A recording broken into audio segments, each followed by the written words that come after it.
आणि त्या बातमी नागपूरमधून आहे। नागपूरच्या एसबीएल कंपनीमध्ये भीषण स्फोट झालाय। स्फोटक बनवणारी ही कंपनी होती आणि तिच्यामध्ये स्फोट झाल्यामुळे 15 कामगारांचा मृत्यू झालाय। यामध्ये अनेक जण जखमी आहेत। त्यांच्यावर सध्या रुग्णालयात उपचार सुरू असल्याची माहिती मिळते। सकाळी 6:30च्या सुमारास हा स्फोट झालेला आहे।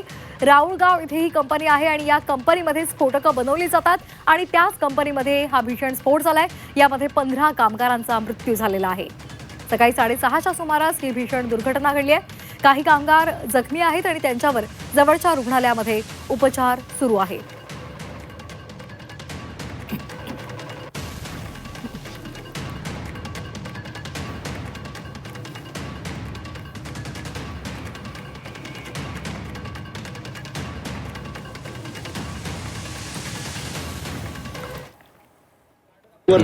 सर काय सांगाल, कंपनीत ब्लास्ट झालेला आहे, त्या ब्लास्ट नंतर जखमी आणलेले आहेत, किती लोक आणले होते, किती ब्रॉड डेथ झाले होते, सध्या काय पोझिशन? हे बघा, हे नागपूरसाठी एक अत्यंत दुर्दैवी घटना आहे।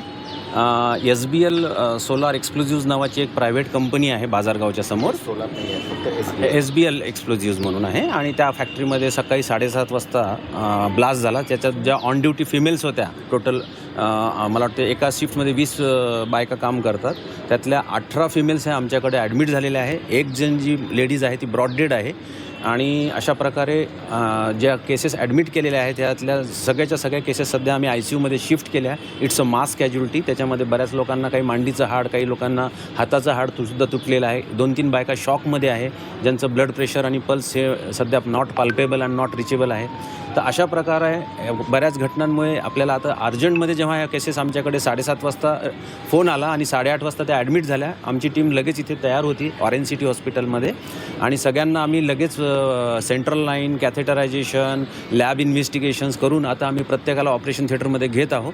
तर अशा प्रकारे हा खूप मोठी घटना आहे। 18 केसेस जवळपास झालेल्या आहेत।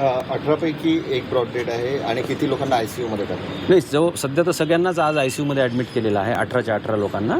परंतु असं आहे की त्यातल्या 8 ते 10 केसेस ह्या खूप क्रिटिकल आहेत। सर्व महिला आहेत? सगळ्या महिला आहेत।